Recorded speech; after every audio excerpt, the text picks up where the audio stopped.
Bem, pessoal, sou o Ítalo Melo, sou aluno do curso de Medicina da Universidade Federal do Ceará e atualmente estou cursando o 7º semestre. Sou um dos monitores da disciplina de Pneumologia e Cirurgia Torácica e vou conversar com vocês aqui um pouquinho a respeito de imaginologia do tórax. No decorrer dessa aula, a gente vai dar enfoque mais importante a alguns aspectos anatômicos e descrição das principais lesões encontradas no dia a dia, no contexto clínico da pneumologia e da cirurgia torácica, tudo bem?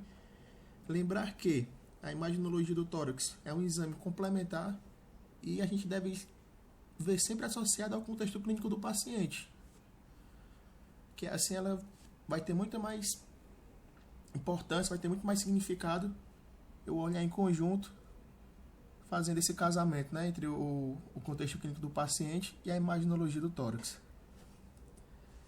Tenho então aqui um raio-x de tórax, ele vai ser o nosso carro-chefe na aula de hoje, e porque é o exame mais comum em termos da prática da pneumologia e da cirurgia torácica. Tranquilo? A gente vai ver outras imagens aí no decorrer da aula, como um TC de alta resolução e tal, mas nosso enfoque principal vai ser no raio-x de tórax. Ele é um exame de baixo custo, é um exame de fácil realização, né, e de fácil disponibilidade também na maioria dos serviços, tranquilo? E na avaliação da radiografia do tórax, tem alguns parâmetros que a gente deve avaliar, que a gente vai discutir no decorrer dos próximos slides, né? Como a dose de radiação, para saber se meu raio-x está bem penetrado, se não está pouco penetrado ou muito penetrado. Alguns parâmetros que a gente tem a avaliar também quanto à inspiração, né? Saber se o paciente fez uma inspiração adequada na realização dos exames, né? Para isso a gente vai contar os nossos arcos costais, tanto anteriores quanto posteriores. A gente vai ver também isso no decorrer dos próximos slides. E a centralização, né? Para saber se não houve rotação do paciente, tal, se o paciente estava bem posicionado. Para isso não atrapalhar a nossa avaliação radiológica no contexto da imaginologia do tórax. Primeiramente, quando a gente vai olhar a imaginologia, um raio-x de tórax, a gente tem que observar se nossa imagem está bem enquadrada, né? Para isso existem alguns limites que a gente deve respeitar. Por exemplo, o nosso limite superior será as últimas vértebras cervicais, enquanto os nossos limites laterais serão as partes moles das axilas e o meu limite inferior serão os meus seios costofrênicos. Tranquilo? Aqui na área superior, a gente tem dois exemplos de penetrações inadequadas durante a realização do meu exame. Aqui no meu canto superior esquerdo, eu tenho um exemplo de uma imagem pouco penetrada, né? A gente está vendo que é uma imagem de difícil avaliação, então é uma imagem que está muito opaca, tal. E aqui a gente está vendo uma imagem que teve uma penetração além da conta, né? A gente está vendo aqui que tem essa hipertransparência aqui que dificulta a avaliação de algumas costelas. A gente está vendo que a nossa coluna é visível em todo o percurso da minha radiografia. E então, como é que eu devo saber se a minha penetração está adequada? A minha penetração adequada, eu devo olhar, principalmente, eu tenho que ter como parâmetro os meus processos espinhosos da vértebra, tranquilo? Onde qual é o correto? O meu correto é os meus processos espinhosos sumirem à medida que eles vão ficando na área retrocardíaca, vão ficando na área posterior ao coração. Tudo bem? Nessa minha imagem aqui, esquerda, inferior, eu tenho a contagem de alguns espaços intercostais. Melhor, tenho a contagem de algumas costelas, tranquilo? De alguns arcos costais. Na avaliação, para saber se o paciente teve uma inspiração adequada ou não, eu devo, na minha contagem dos meus arcos costais, posteriores e anteriores, na contagem dos meus arcos costais posteriores, eu devo ter, em média, ali de 9 a 11 arcos costais visíveis, né? Nessa minha imagem aqui, ele contou 11 arcos costais, beleza? E quando eu for fazer a avaliação dos meus arcos costais anteriores, que é no meu slide anterior, eu vou ter uma imagem, no próximo slide eu vou ter uma imagem mostrando isso para vocês, eu vou contar cerca de 6 a 8 espaços costais anteriores, tranquilo? Nessa minha imagem aqui, eu avalio a minha parte medial da clavícula de ambos os lados e faço uma análise observando se elas estão equidistantes do meu processo espinhoso da vértebra. Tranquilo? Se elas estiverem equidistantes, significa que o meu paciente não teve uma rotação durante a realização do meu exame, né? Observar também as escápulas, se as minhas escápulas estão bem afastadas. Tranquilo? Aqui, como eu falei para vocês, agora nesse exemplo aqui a gente tem a contagem dos meus espaços costais, dos meus arcos costais anteriores, né? Onde o meu padrão, assim, para ter uma boa avaliação da minha imaginologia do meu raio-x, eu devo contar 6 a 8. É importante ver que no meu raio-x de tórax é possível a gente observar também partes moles. Nesse caso aqui, a gente tem a mama do paciente, percebendo aqui que é uma paciente aqui do sexo feminino, não é? Essa outra imagem aqui, maior, à direita da tela, o que é que eu percebo? Essa minha tela está apontando aqui, ó, essa minha imagem está apontando aqui para a minha coluna. Tranquilo? O que é que eu percebo? Na minha parte superior, eu tenho uma opacidade e a minha coluna não é tão visível nessa parte aqui superior. E à medida que vai descendo aqui, ela torna-se mais visível, melhor visível. Tranquilo? O nome disso é sinal da coluna. E é normal. O que é que pode acontecer? O radiologista que vai analisar a imagem, então qualquer médico que vai analisar essa imagem, ele deve analisar se não teve perca do sinal da coluna. Se, por exemplo, tiver uma perca dessa visualização da coluna, tiver alguma opacidade aqui, alguma consolidação e tal, a gente deve investigar se há existência de tumor. Tranquilo? Um pouquinho da anatomia. Aqui agora a gente vai ver que em vários momentos dessa aula a gente vai fazer uma abordagem do contexto anatômico. Aqui a gente vê então o manubro, a gente vê que a área do meu corpo do externo, a gente vê que o meu apêndice xifoide, aqui a gente vê a minha clavícula direita e a minha clavícula esquerda. Aqui eu chamo a atenção esse slide para a gente saber, para a gente entender quais os lobos do pulmão as fissuras dividem. Tranquilo? Isso aqui é muito importante. É importante a gente lembrar que no meu hemitórax esquerdo, eu tenho 2 lobos pulmonares, né? E no meu hemitórax direito, eu tenho 3 lobos pulmonares. No meu hemitórax direito, por exemplo, a gente vai ver que existem 2 fissuras. A minha fissura horizontal e essa fissura inclinadinha aqui, ó, que é a minha fissura oblíqua. E o que elas dividem? Se a gente olhar aqui, ó, a minha fissura oblíqua, o que é que ela divide? Ela é como se ela isolasse o meu lobo inferior do meu pulmão direito. Então ela separa o meu lobo inferior do pulmão direito dos demais lobos, como aqui o lobo médio e o meu lobo superior. E a minha fissura horizontal, ela separa meu lobo superior do meu lobo médio no pulmão direito, tranquilo? Enquanto no meu hemitórax esquerdo, como eu tenho somente 2 lobos pulmonares, eu vou ter somente a minha fissura oblíqua, que ela vai separar o meu lobo superior do pulmão esquerdo do meu lobo inferior do pulmão esquerdo. Essa aqui é uma radiografia bem interessante, que ela mostra aqui a minha fissura horizontal, existente aqui no meu hemitórax direito. Tranquilo? Nem sempre é uma estrutura assim de fácil visualização no raio-x. Tranquilo, gente? Então, é muito provável que a maioria dos raios-x que vocês peguem aí pela frente, vocês não consigam visualizar. Entretanto, em alguns casos, elas podem ser vistas, sim. Mais um pouquinho de anatomia, quando a gente vai ver aqui uma análise em perfil. Lembrar que a radiografia de tórax, né?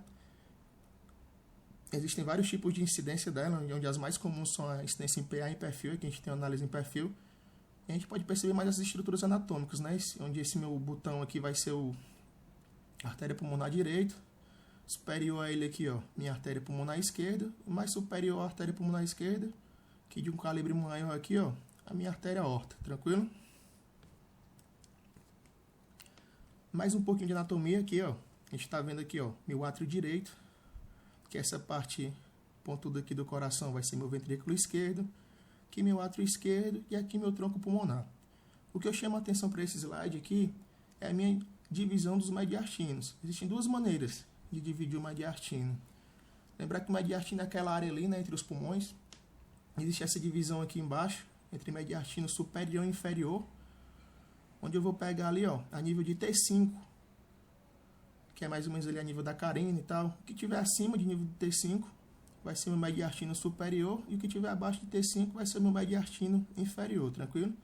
Entretanto, essa divisão aqui em cima é uma divisão que tem a aplicabilidade prática maior, né? A gente vai entender o porquê já já. Por exemplo, vamos fazer a divisão aqui do mediastino utilizando essa imagem de cima. Se a gente pegar aqui, ó, a borda posterior do meu externo até a minha margem posterior cardíaca, eu vou ter o meu mediastino anterior. Se eu pegar minha margem posterior cardíaca até a minha parte anterior, minha margem anterior, a minha coluna vertebral, esse espaço aqui vai ser o meu mediastino médio. E da minha margem anterior, da coluna vertebral para trás, eu vou ter meu mediastino posterior. É importante a gente saber fazer essa divisão, porque muitas vezes a gente já pode ter uma ideia da doença que está acometendo aquele paciente, dependendo da localização que está no mediastino, tudo bem? Por exemplo, se a gente for ver acometimentos do mediastino anterior, a gente deve ter na nossa cabeça sempre os grandes, são os acometimentos dos 4 T's, né? Conhecido aí no meio clínico aí. O que são esses 4 T's, né? É o T de terrível linfoma, o outro T de teratoma, o outro T de timoma e o outro T de tireoide, que não faz inferência ao bócio mergulhante, tudo bem? No mediastino médio, a gente deve pensar sempre, quando estamos acometimentos aqui no lobo médio, a gente deve ter na nossa mente, principalmente aqui, ó, suspeitar de linfomas e de tumores benignos do tecido conjuntivo, tranquilo? Enquanto acometimentos no mediastino posterior, a gente deve desconfiar de lesões neurogênicas, né? Uma vez que nosso sistema nervoso central está passando por aqui. Aqui mais um pouquinho de anatomia. Não vou me deter muito aqui nesses slides. Quem quiser ver um pouquinho mais da descrição anatômica das estruturas anatômicas, dá um pausazinho aí no vídeo e analisa a imagem com mais cuidado. O que eu queria chamar a atenção era o quê? Tipo assim, que é fisiológico a minha cúpula diafragmática direita ser um pouquinho mais elevada que a esquerda, isso devido à posição anatômica do fígado, né, que está aqui. Uma coisa que a gente deve sempre analisar na minha radiografia de tórax também é se os meus seios costofrênicos estão livres, né, se eles não estão preenchidos por alguma coisa. Se estiverem preenchidos, a gente deve desconfiar ou de alguma lesão, né, ou de algum tumor, ou então de derrames pleurais de baixo volume. Entretanto, o apagamento aqui do meu seio costofrênico direito, ele pode ser normal. Devido a quê? Devido à sombra da via cava inferior, pode ser também devido à gordura pericárdica e também devido às veias suprahepáticas. Tranquilo? Outra coisa também que eu queria lembrar a vocês, esse meu triangulinho aqui, ó, esse biquinho, beleza? Eu chamo isso aqui de janela ortopulmonar. Sempre que tiver desaparecido essa minha janela ortopulmonar, a gente deve desconfiar de tumores nessa área. A gente tem que fazer uma avaliaçãozinha para investigar melhor se não há existência de tumor nessa área, tudo bem?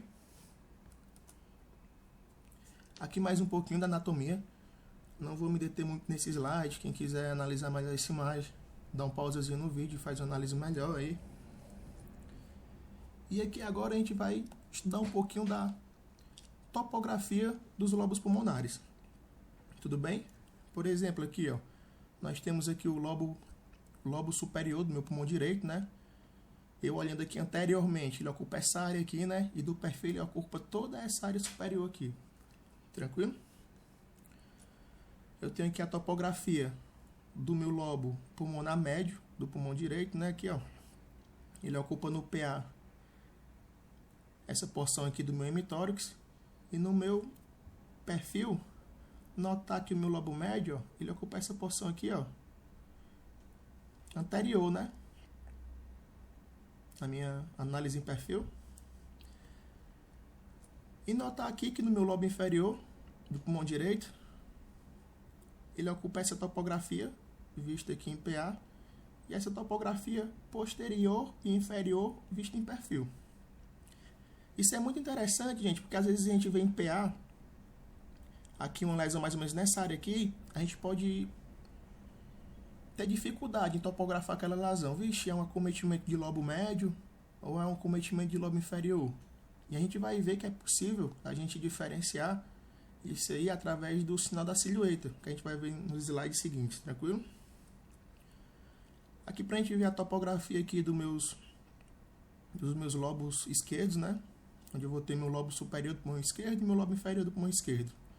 Notar que meu lobo superior do pulmão esquerdo, ó, eu vou ocupar toda essa área superior e anterior do meu tórax. E no meu lobo inferior do meu pulmão esquerdo, ó, essa área posterior do tórax e inferior do meu tórax. Tranquilo? Isso é importante, gente, até do ponto de vista de aspecto semiológico. Antes de a gente ver o raio-x, dependendo dos nossos achados na ausculta, se foi se a gente tiver achado algum som diferente, tiver algum achado semiológico anormal na parede anterior ou na parede posterior, antes de a gente pedir o raio-x de tórax, dá pra gente já ter um pouquinho da noção da topografia daquela lesão, tudo bem? Vamos analisar aqui essas imagens, ó. Por exemplo, nessa minha primeira imagem aqui, ó, no meu canto esquerdo superior, eu tenho esse acometimento aqui, ó, em hemitórax, na minha porção inferior do meu hemitórax direito, né? Mas vamos lá, esse acometimento aqui, pode gerar uma dúvida para mim. É um acometimento de lobo inferior ou de lobo médio? Tranquilo? Como eu falei para vocês, existe um sinal chamado sinal da silhueta. O que é esse sinal da silhueta? O sinal da silhueta é quando tem um borramento do contorno cardíaco, tudo bem? Ou seja, se é um borramento, eu não vou conseguir saber onde é que começa, nem onde é que termina a borda do meu coração ali, quando está em contato com aquela lesão que eu estou vendo no meu raio-x de tórax, tudo bem? Por exemplo aqui, ó, eu não consigo ver a margem do meu coração. Então eu tenho um sinal da silhueta aqui, está borrando a minha margem cardíaca. E vamos lá. Se está borrando a minha margem cardíaca, o meu acometimento, aqui olhando para o perfil, você acha que é um acometimento no meu lobo médio ou no meu lobo inferior? A gente deve lembrar que o coração ele é anteriorizado, tranquilo?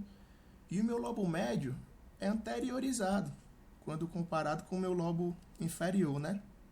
Por isso que ele está borrando o meu contorno cardíaco. Aqui do lado, ó, é a imagem perfil desse mesmo paciente. O que mostra aqui, ó, essa nossa consolidação, essa nossa opacidade, comprovando que é um acometimento de lobo médio do meu pulmão direito. Beleza? Olhando aqui embaixo, a gente tem essa opacidade aqui, essa consolidação aqui no meu hemitórax inferior, né? Mais uma vez aquela dúvida. E aí, é um acometimento de lobo médio ou é um acometimento de lobo inferior? Vamos olhar para a minha margem do coração, minha margem cardíaca. O que é que eu percebo aqui? Eu consigo delimitar minha margem cardíaca bem direitinho. Então, o que é que significa? Significa que aquele meu acometimento não está no mesmo plano do meu coração. Meu coração anteriorizado, né? Significa então que ele está mais posterior. Então, como confirmado aqui, ó, na imagem do lado, a radiografia em perfil desse paciente, a gente vê aqui um acometimento no meu hemitórax inferior, no meu pulmão direito. Tranquilo? Vamos ver essa imagem aqui, ó. Essa imagem aqui a gente já está vendo aqui um acometimento aqui no meu hemitórax esquerdo, né? Mas e aí? É no meu lobo superior ou no meu lobo inferior? Lembrar, gente, que no meu lobo superior do meu pulmão direito, ele é mais anteriorizado, né? E eu queria fazer uma lembrança para vocês aqui, que na minha porção anterior e inferior do meu lobo superior do meu pulmão esquerdo, eu tenho uma estrutura que é o resquício embrionário, como se fosse que é o resquício embrionário do meu lobo médio, né, que é a língula.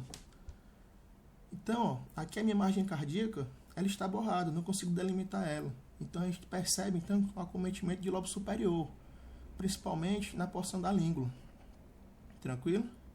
Já aqui embaixo, ó, o contorno cardíaco está bem preservado, o que mostra que é um acometimento de lobo inferior do meu pulmão esquerdo. Tudo bem, gente? A gente vai ver algumas imagens agora e descrever o aspecto descritivo de algumas delas, tranquilo? Temos primeiro essa imagem aqui, ó. Assim que eu passar aqui o slide, vocês vão ver o diagnóstico. Quem quiser chutar o diagnóstico, dá uma pausinha no vídeo, beleza? Vamos lá. O que é que eu tenho aqui? Eu tenho uma PAC, a pneumonia adquirida da comunidade, né? Como é que eu descrevo essa lesão? Eu vejo aqui que eu tenho, então, ó, uma consolidação ou uma opacidade no meu lobo inferior do meu pulmão direito, com presença de broncograma aéreo e uma coisa interessante, de padrão acinar. Beleza? Então, essas minhas setinhas brancas aqui, ó, que são tipo uns canudinhos, mostrando que é uma parte mais transparente, né? É a presença do meu broncograma aéreo, que é mais característica de padrão acinar. Beleza? Lembrar que na descrição das minhas imagens de radiologia, assim, geralmente eu vou ter dois tipos de padrões. Padrão acinar, que também é sinônimo de padrão em roseta, e padrão alveolar, né? Quando eu vou ter acometimento dos meus ácidos, né? Dos meus sacos alveolares. E vou ter um padrão intersticial, quando eu vou ter mais um acometimento do tecido conectivo que dá suporte às estruturas do pulmão. Tranquilo? Lembrar que o meu acometimento acinar geralmente vai ter distribuição lobal, segmentar. Geralmente as minhas margens vão ser mal definidas, com aspecto algodonoso. Vão ser imagens que vão ter tendência à coalescência. Vou ter a presença do broncograma aéreo, tranquilo? E vão ser imagens que vai ter uma mudança rápida de aspecto na radiologia simples. Como assim mudança rápida? Fiz a radiografia, chegou um paciente com quadro agudo lá, né? De tosse, febre alta, tal. E tosse produtiva, eita, quase não sai, velho. Tosse produtiva, febre alta. E posso fazer um raio-x daquele paciente, do tórax dele, e eu vou ver uma imagem normal, sem alteração. Entretanto, se eu vou fazer 2 dias depois, 3 dias depois, vai estar lá aquele infiltrado lá, aquela consolidação, aquela opacidade. Ou seja, teve uma mudança muito rápida no meu aspecto radiológico. Tranquilo? As principais doenças que vão ter vão ter um padrão acinar na imaginologia, no aspecto do raio-x, vão ser o quê? Vão ser as minhas pneumonias bacterianas, meu edema agudo de pulmão, hemorragias, infarto pulmonar, tranquilo? E também, eu falei, esses são os quadros mais agudos, né?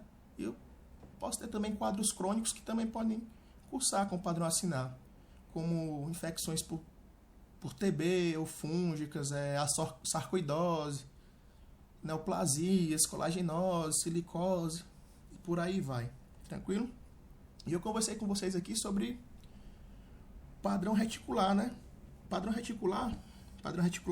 intersticial, perdão. Interessante em relação ao padrão intersticial que eu comentei com vocês, é que ele pode ser dividido em 3 tipos de padrão, que é o padrão micronodular, né? O padrão reticular e o padrão retículo nodular. Quando eu vou fazer uma análise do meu padrão micronodular, uma dica que eu dou para vocês é vocês verem tipo umas imagens como se fossem os carocinhos de milho, tranquilo? No meu padrão reticular eu vou ter o quê? Vou ter tipo algumas, como se fossem estrias na minha imagem, tranquilo? E no meu padrão retículo nodular, que é o mais comum, eu vou ter os dois. Tanto meus carocinhos de milho como as estrias. Como assim? Olha nessa minha imagem aqui, ó, tô vendo vários pontinhos, como se fossem os carocinhos de milho, tranquilo? Aqui, galera, vocês podem ver aqui, ó, isso aqui um acometimento aqui pulmonar de padrão intersticial micronodular, né, da sarcoidose. Tranquilo? Já nesse meu caso aqui, ó, em vez dos carocinhos de milho, eu posso ver várias áreas de estrias, tipo como se fossem as estrias. Não sei se vocês conseguem observar aí, ó. Vocês percebem essas estrias? Essas estrias aqui, ó. Essa imagem que eu peguei, pode ser várias patologias, né? Mas essa imagem que eu peguei aqui é uma imagem que representa um padrão intersticial de cunho reticular da pneumonia intersticial. Tudo bem? Nessa minha outra imagem aqui, ó, eu vejo dois tipos. Eu vejo tanto meus micronódulos, né? Como eu vejo as minhas estrias, ó. Tem, então, um padrão retículo nodular, né? Essa aqui é uma imagem que eu peguei de uma doença que é a asbestose. Beleza? Temos aqui, então, outra doença aí, ó. Se alguém quiser chutar, dá uma pausazinha no vídeo. Beleza? Que é a tuberculose. Como é que eu descrevo essa lesão aí da tuberculose? Eu tenho uma cavitação bem definida, né? Cavitação bem definida, com paredes regulares e espessas. Beleza? Existe uma imagem que eu coloquei aqui também, que pode gerar muita confusão com a tuberculose. Tranquilo? Lembra que a tuberculose tem um acometimento principalmente nos meus ápices pulmonares, né?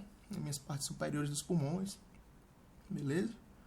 E nesse caso aqui eu tenho uma tuberculose até já colonizada aqui por aspergillus. Que não vem ao caso a gente comentar agora, tudo bem? Como eu falei pra vocês, existe uma outra patologia, outro acometimento aí, que pode confundir muito assim do ponto de vista radiográfico, que é o quê? Alguém tem ideia do que é essa imagem? Essa imagem então, ó, é um carcinoma escamoso cavitado. Como é que eu descrevo essa imagem? Eu tenho então, ó, cavitação de parede irregular, espessa e nodular. Tranquilo? Então, atenção aí com essa diferença aí da TB para o carcinoma cavitado do ponto de vista radiológico, tudo bem? E aí, gente? Essa outra imagem aí. Estamos diante, então, ó, de um abscesso pulmonar, né? A gente tem uma cavitação com nível hidroaéreo, acometendo o quê? Meu pulmão esquerdo, lobo inferior.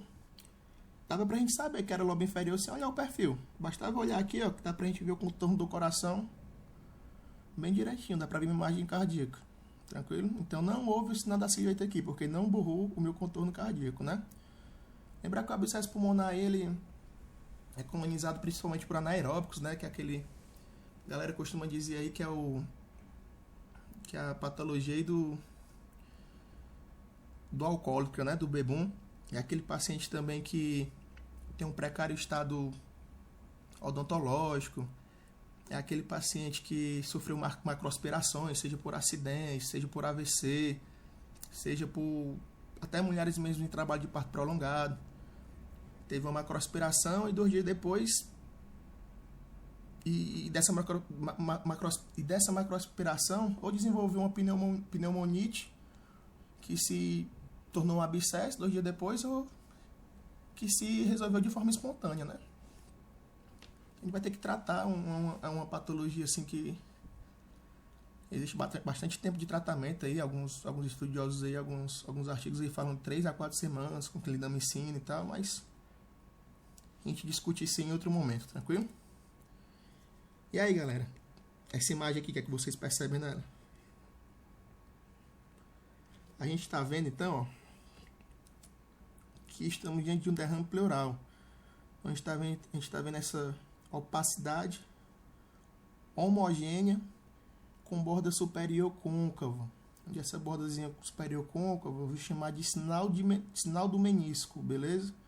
Também conhecido também como curva de Demaisseau. Curva de Demaisseau. Tranquilo? E Existem alguns tipos de derrame pleural de pouco volume assim que o médico vai ter muita dificuldade assim, saber diferenciar se trata-se de um derrame pleural propriamente dito, né, ou se trata de apenas um espessamento pleural. Aí como é que é feito isso como é que é feito no contexto prático para diferenciar uma coisa da outra? Geralmente eu faço o que? Eu boto o paciente em decúbito lateral, do lado do acometimento do meu derrame pleural, né?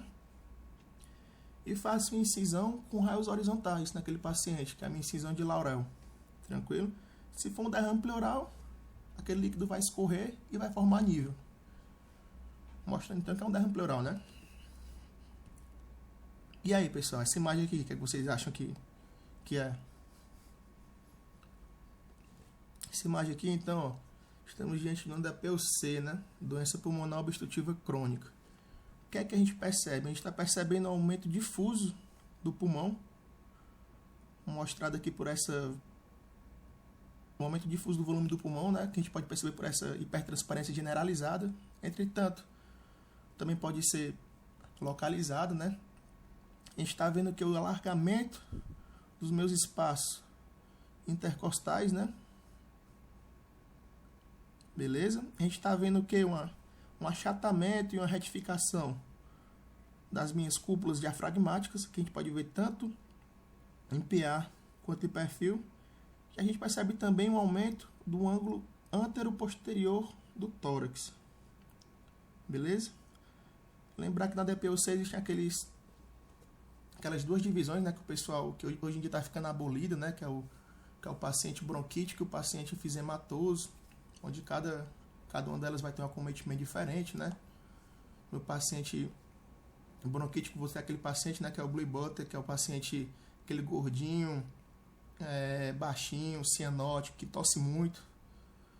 E no meu paciente enfisematoso, vou ter aquele paciente caquético, né, consumido, aquele paciente rosa, né, que é o pink puff, devido ao hematócrito dele alto. Isso também é coisas que não convém a gente discutir agora a respeito, mas é interessante saber dessa diferença, que até mesmo, né, para a vida mesmo. E tipo, de uns tempos para cá, o pessoal tem evitado fazer essa divisão, porque o que é que a galera percebeu? A galera percebeu que não é como o pessoal pensava, existe uma e existe outra. Na verdade, um paciente com DPOC acontece as duas coisas ao mesmo tempo, mas uma dessas fisiopatologias predomina sobre a outra, beleza? Aqui a gente tem então uma TICAR, né, que é uma TC de alta resolução, um paciente com DPOC mostrando essa gigantesca bolha aqui enfisematosa. E aqui, pessoal, o que é que vocês estão vendo aqui? Que a gente está diante de um pneumotórax hipertensivo, tranquilo? A gente está vendo que a gente viu que é uma hipertransparência aqui, ó, no hemitórax acometido. A gente vê um colapso pulmonar, né, desse paciente, porque vai entrar no espaço interpleural e vai deslocar aquele pulmão, fazendo com que aquele pulmão que tinha determinado volume se concentre no menor volume, né? Vai ter então um colapso pulmonar, né?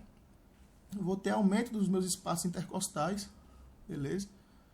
Vou ter um desvio contralateral das minhas estruturas mediastinais, beleza? E vou ter também, ó, um rebaixamento da minha cúpula diafragmática homolateral à minha lesão, tranquilo?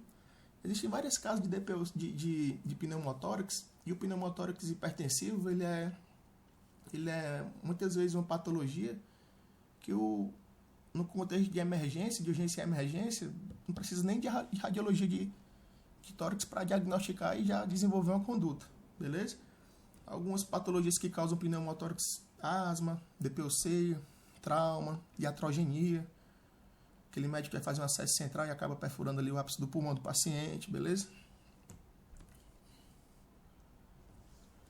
E aqui, gente, aqui a gente tem uma TICAR de novo, né? Uma TC de alta resolução. O que é que vocês acham que é aí? Então a gente está diante aqui de uma bronquiectasia, né? Eu queria chamar a atenção para vocês nessa região da seta, né? Onde eu estou vendo esse achado aqui que eu chamo de anel de sinete, que é como se fosse um anelzinho, ó. E aqui é a minha pedra do meu anel de sinete, né? E tem esse outro achado também, mostrando aqui pela minha cabeça da seta, chamado trilho de trem. tudo bem? Que eu acho melhor visualizado nessa estrutura aqui, ó. Acho que essa estrutura aqui tá mais parecida com o trilho de trem, ó. Tá vendo? Aquela partezinha lateral, aquela madeirazinha que vem no meio, beleza? E ainda existe outra coisa que eu não consegui ver aqui, que também é um achado aqui muito comum na bronquiectasia, que é o aspecto em dedo de moça, como se fosse o dedozinho de uma moça branca, que não tem aqui também. E aí, galera? E esse aqui? E essa imagem aqui, o que é que vocês acham que é? Vou dar uma dica aqui, ó. Um paciente que chegou lá no seu consultório, um paciente que já tem uma doença crônica e tal. Quando você vai escutar o pulmão daquele paciente, ele teve crepitações em velcro. Tudo bem? Crepitações em velcro. Sempre que eu tiver alguma coisa parecida com esse termo crepitações em velcro, se você achar crepitações em velcro, eu devo suspeitar de DIP, doença intersticial pulmonar, beleza? Onde eu consigo ver aqui, ó, essas minhas linhazinhas, ó, aqui também na minha tical, essas minhas linhazinhas chegando aqui formando um ângulo reto com minha parede torácica. Aqui são as minhas linhas B de Kerlin, tranquilo? Minhas linhas de Kerlin, que elas são o que? Elas refletem o meu espessamento do tecido conjuntivo dos meus lóbulos pulmonares secundários, tranquilo? Então eu tenho aqui o padrão da doença intersticial pulmonar. E esse achado aqui, galera? Ninguém tem ideia do que seja? Então aqui a gente está diante de uma atelectasia. O termo atelectasia, né, é como se fosse o colapso, o colabamento do meu pulmão, né?